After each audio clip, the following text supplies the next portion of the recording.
Hello guys, I'm Tom, and today we will explore what the Sollanum virus is. One of the most aggressive, terrifying, and devastating compounds ever created by humanity is the Sollanum virus. This virus is not just a pathogen. It is a death sentence, or even something worse. Unlike other known viruses, its purpose is not to sicken or weaken its host, but to transform them into a perfect hunting machine devoid of pain, fear, or any trace of humanity. Its spread is nearly unstoppable, and its origins remain shrouded in mystery. That is why, in this video, I will explain in detail the history and origins of the Sollanum virus. To do that, I will summarize its story in the movie and books, then discuss its effects on the infected, the consequences it brings, and how you can survive and defeat the Sollanum virus infection. In World War Z, the Sollanum virus is highly contagious and extremely aggressive, with an ultra-fast infection rate that occurs in just 10 to 12 seconds in the movie, while in the book, it can take hours or even days depending on the infected person's immune system.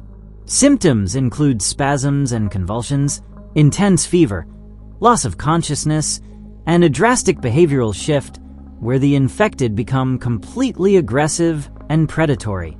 In the movie and the game, zombies develop superhuman strength and speed, able to run, climb, and hurl themselves in large numbers to reach their prey, whereas in the book, they are slower but relentless. Additionally, the infected feel no pain, and their physical deterioration accelerates, allowing them to keep moving despite fractures or severe wounds. Transmission occurs through bites or contact with bodily fluids. A key detail in the movie is that zombies ignore people with terminal illnesses, leading to the discovery of a possible camouflage method. There is no cure, although the movie presents a temporary immunization through debilitating diseases. This virus is one of the deadliest in the zombie genre, standing out for its rapid spread and the ferocity of its infected. The outbreak begins in 2012 in the Chinese city of Baidu, where the first documented case of the zombie virus, known as the Sollanum virus. Everything starts with a boy who, while diving in the murky waters of a partially submerged city due to constant flooding, is bitten by an unknown creature. After the bite, the boy begins exhibiting strange symptoms, and his health rapidly deteriorates. While he initially appears to have contracted a common infection, it soon becomes evident that something far more dangerous is unfolding. Realizing the severity of the outbreak, the Chinese government chooses to cover up the events. Fearing that the news might leak, the administration decides to hide the truth about the virus's nature. To divert international attention, the Chinese government instigates a diplomatic crisis with Taiwan, escalating military tensions that successfully draw the media's focus elsewhere. Meanwhile, the situation in Baidu is handled in secrecy, but soon it becomes too late to contain the virus's spread. Despite efforts to control the outbreak, the virus spreads rapidly beyond China's borders, reaching other nations at an alarming rate through various channels. Human trafficking plays a significant role in its expansion, as mass displacements of refugees fleeing infected zones become an unprecedented transmission route. The black market for organs, a world of illegal practices and lack of regulation, also plays a crucial role in the virus's dissemination, as infected individuals unknowingly get trafficked, allowing the virus to reach remote corners of the planet. The situation worsens as the world's most powerful nations begin to collapse under the outbreak's magnitude. Governments struggle to contain the chaos, but the virus continues spreading uncontrollably, plunging the world into desperation and global crisis. Now we meet our protagonist, Jerry Lane, a former United Nations investigator who now leads a peaceful life in Philadelphia with his wife, Karen, and their 2 young daughters. Despite his past working in crisis situations worldwide, Jerry has left that dangerous life behind to focus on his family and a more stable existence. His daily routine is marked by love for his family and a desire to keep them safe from any threat. However, their peaceful life is abruptly shattered when one day while in the city, a strange and violent crowd suddenly begins attacking people without any apparent reason. This mass, uncontrolled attack is just the prelude to what's coming. The world is on the brink of collapse due to an infection that turns people into aggressive creatures. As the chaos unfolds, Jerry and his family are forced to flee immediately, searching for a safe place. Amid the turmoil, Jerry's experience becomes evident. He remains calm and leads his family through the streets of Philadelphia as the situation spirals out of control. This sudden attack reveals the full scale of the catastrophe and marks the beginning of a much greater and more dangerous journey for Jerry, who is once again pulled into a global conflict he never saw coming. The urgency of the situation not only puts his family at risk, but also forces him into a battle for survival, where his investigative skills will be more essential than ever. After fleeing Philadelphia, and with the global situation rapidly deteriorating, Jerry is recruited by the United Nations to investigate the source of the outbreak and find a solution. He is assigned the task of traveling to South Korea, a country severely affected by the virus. The city of Seoul, one of the nation's major urban centers, is in complete isolation due to a government-imposed quarantine in an attempt to slow the spread of the virus. The tension in the air is palpable, and Jerry, accompanied by a team of specialists, heads to the quarantine zone with a clear objective: to find a sample of the virus or a key point of contact that could provide vital information on how to stop the infection from spreading. The mission becomes increasingly dangerous as the virus continues to spread, and the infected, now transformed into violent, uncontrollable beings, are everywhere.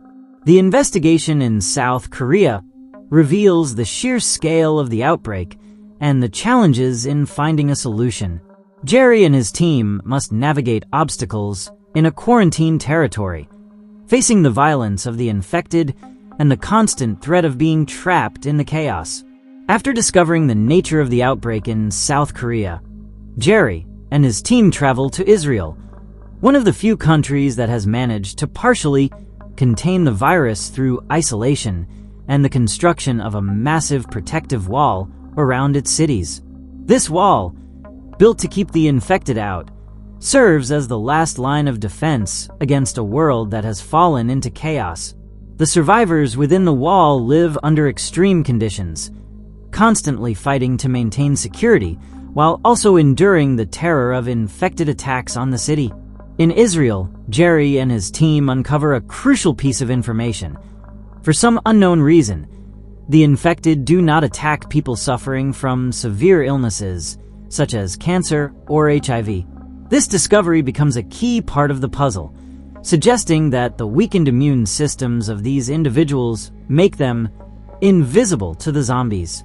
This revelation provides the first clue to what Jerry refers to as the void, a space where those most vulnerable to disease, yet whose immune systems are already compromised, appear to be ignored by the infected. This finding opens a new avenue of research, as there may be something in these patients that acts as a kind of biological shield against the virus. This breakthrough in Israel shifts the course of Jerry's mission, as he now has a lead on how they might stop the outbreak. However, the discovery also raises more questions than answers. Why do the infected ignore people with weakened immune systems? Is this a temporary anomaly, or could it be a pattern that helps in developing a cure? The question is crucial, and Jerry knows that this is only the beginning of what will be an even more complex investigation. With this new information in hand, Jerry decides to travel to Geneva, Switzerland, where the headquarters of the World Health Organization is located, to gather more details on the ongoing research and search for a potential cure or solution to the outbreak. Upon arriving at the WHO, Jerry discovers that the organization has been studying the virus since its initial outbreaks. However, despite their efforts, progress has been limited. The scale of the pandemic has overwhelmed the WHO's response capabilities, and many resources and studies have been compromised due to the rapid spread of the virus. Desperation is evident in the hallways of the organization, where scientists and doctors struggle to find answers. Although some progress has been made in studying the virus's genetics, they have yet to develop an effective cure or even a viable strategy to stop its expansion. Jerry is faced with the harsh reality that, despite the WHO's best efforts, the situation is out of control. At this moment, armed with the information obtained in Israel about individuals with weakened immune systems, Jerry begins to conceive a new strategy, one that might just save humanity. The key finding is the idea that injecting a deadly but treatable virus in a weakened or attenuated form could make people invisible to the infected. This conclusion is based on the earlier discovery in Israel, where the infected did not attack individuals with weakened immune systems, such as those with cancer or HIV. This breakthrough marks a turning point in the fight against the pandemic. Although the concept of the vaccine is promising, its development is still in the experimental stages, and more testing is needed to ensure its efficacy and safety. However, the revelation that this vaccine could be the key to halting the virus's spread brings a wave of hope amidst the despair. It is established that if the vaccine can be mass-produced and distributed globally, it could become the ultimate tool to save humanity from extinction. The movie culminates in an act of desperation, but also courage, as Jerry Lane faces a horde of zombies. To survive this final confrontation, Jerry decides to infect himself with a virus, testing his luck by facing the infected head-on. This is when Jerry discovers that he was right and is able to navigate through the hordes of zombies without being attacked, proving that the invisibility theory is valid. This scene becomes a crucial moment, where Jerry is not only fighting for his own life, but also for the survival of his family and, by extension, all of humanity. Jerry becomes part of a global operation to distribute the vaccine, which extends beyond national borders. The priority is to mass-produce the vaccine and distribute it effectively to halt the virus's spread and save the lives of millions of people around the world. Now that we have seen what the Sollanum virus is and what it can do, let me tell you what you should and shouldn't do to overcome the Sollanum virus. To survive the virus from World War Z, the first and most important thing is to keep moving. The infected in this version of the zombie apocalypse are incredibly fast and lethal, meaning staying in one place without proper fortification is a death sentence. Look for elevated terrain or hard-to-reach areas, such as mountains, skyscrapers, or structures with natural defenses, because although the infected can climb, obstacles can slow their progress. It is essential to maintain absolute silence, as noise, even a simple scream or the firing of a weapon without a silencer, can attract hordes of zombies in seconds. An example of this is seen in the movie when a simple car alarm sets off chaos in a city. Seeking shelter in well-fortified places is another key to survival.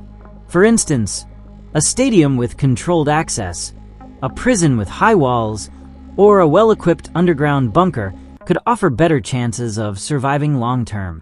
However, not just any structure will do, as the infected can knock down doors, break windows, and climb obstacles if they have the advantage in numbers. If you need to face the zombies, use fire and explosives with caution. A Molotov cocktail or a grenade can take out several infected at once, but the noise and light will attract even more, so only use them if you have an escape plan.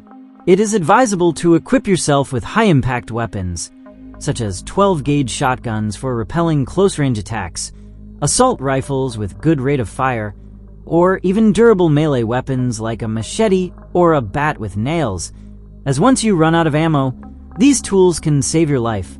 Avoid weapons that require too much maintenance, like sniper rifles, as they won't be very useful in a chase. Another trick that could help you avoid being attacked by the infected is biological camouflage. In the movie, it is discovered that zombies ignore people with terminal illnesses, so injecting yourself with a treatable illness could make them pass by. This is not a definitive solution, but in an emergency, it could be a strategy to save your life. If you're going to travel, it's essential to do so in organized groups. The story of World War Z teaches us that surviving alone is almost impossible in the long run, as zombies can attack at any moment, and without help, it's harder to defend yourself or treat injuries. However, a disorganized group can be even more dangerous, so it's key to designate leaders, establish watch shifts, and coordinate escape strategies. You should always have an escape plan in case your shelter is invaded.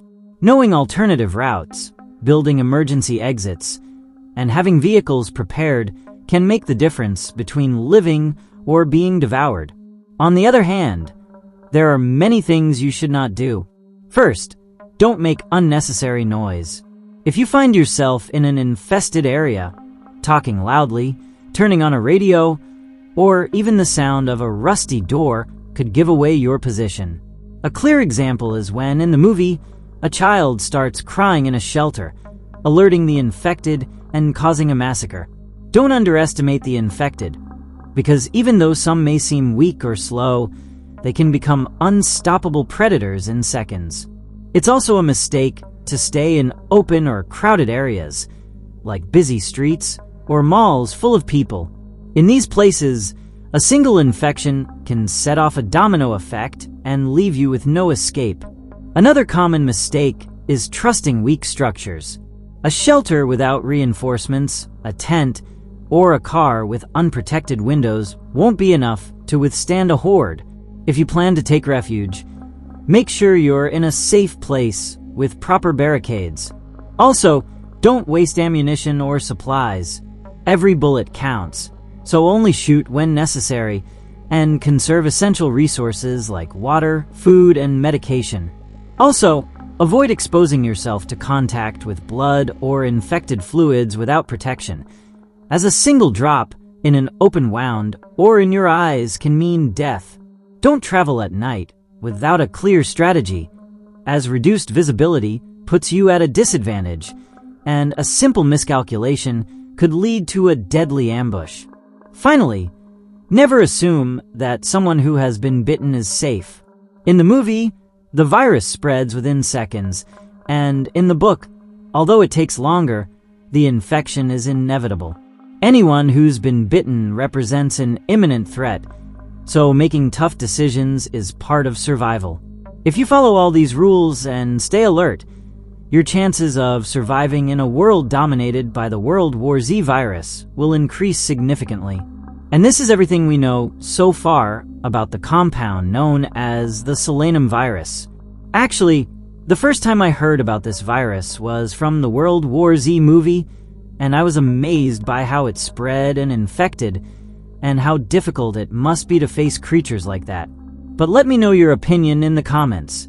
Did you already know about the Sollanum virus? Do you think a compound like this could really exist?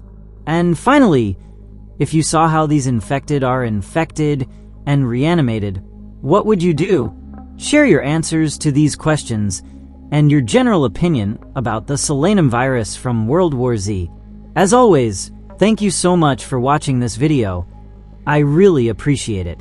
If you liked it, share it to support the channel, and don't forget to subscribe so you don't miss any of my new videos.